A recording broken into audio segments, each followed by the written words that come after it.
আজ ছিল বিশ্বকর্মা পুজো। আমি আর সুনন্দাদি সুন্দর করে সেজেগুজে সকালবেলা রেডি হয়ে বেরিয়ে পড়েছিলাম। সুনন্দাদি আমায় বলেছিল ওর জন্য ওয়েট করতে, তাই আমি দাঁড়িয়েছিলাম। তারপর একসাথেই অফিস যাই। রোজ অফিস গেলেও আজকের দিনটা আমাদের কাছে ভীষণ স্পেশাল।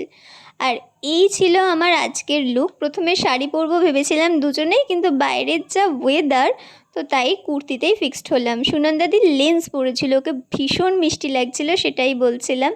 তারপর দাদারা এখানে একটু ডেকোরেশন করছিল। এখানে মূর্তি আনা হয় না, এখানে নর্মাল ফটো ফ্রেমেই পুজো হয়। তোমরা এর আগেও বিশ্বকর্মা পুজোর ভিডিও দেখেছো আমার চ্যানেলে, সেটা আমার আগের অফিসে।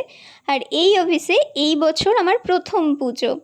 আর এই পুচকেটা যেমন মিষ্টি তেমনই দুষ্টু, খুব মিষ্টি ছিল। ও কিবোর্ডটা নিয়ে নাড়াচাড়া করছিল আর বলছিল কেন চলছে না কম্পিউটারটা। সুনন্দাদি ফল কাটছিল। আমি ফল কাটলে তো নিজের হাত পাই কেটে ফেলবো, তাই আমি এই দায়িত্ব থেকে একদম বিরত থাকি।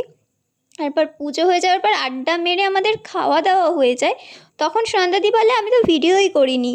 তো তারপর আমার মনে পড়ে, তাই একটু ভিডিও করে খাওয়া শেষের পরে আমাদের লাঞ্চে ছিল মিক্সড ফ্রায়েড রাইস আর কড়াই চিকেন। অনেকেই এখানে মিসিং ছিল, আমরা তিনজনেই লাঞ্চ করছিলাম। তো লাঞ্চ করার পর আমাদের মনে হয় একটু আইসক্রিম খাবো, তো ওই জন্য আমরা চলে গেছিলাম বাস্কিন রবিন্সে। জাস্ট বেকে একটা বাস্কিন রবিন্স ছিল, সেখানেই গিয়েছিলাম। তো আমি অলরেডি দুটো আইসক্রিম নিয়ে নিয়েছি, সবাই একটা করে খেলেও। আমার আইসক্রিম প্রচণ্ড ফেভারিট।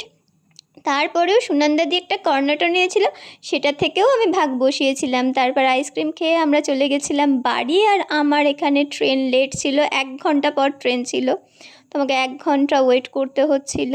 আর এই ছিল আজকের দিনের কিছু ফটোস। যদিও বেশি ফটো আমরা তোলা হয়নি, কারণ আমরা এত আড্ডা মারতে ব্যস্ত থাকি, ফটো আর তোলা হয়ে ওঠে না। So that's it for today. Tata, bye.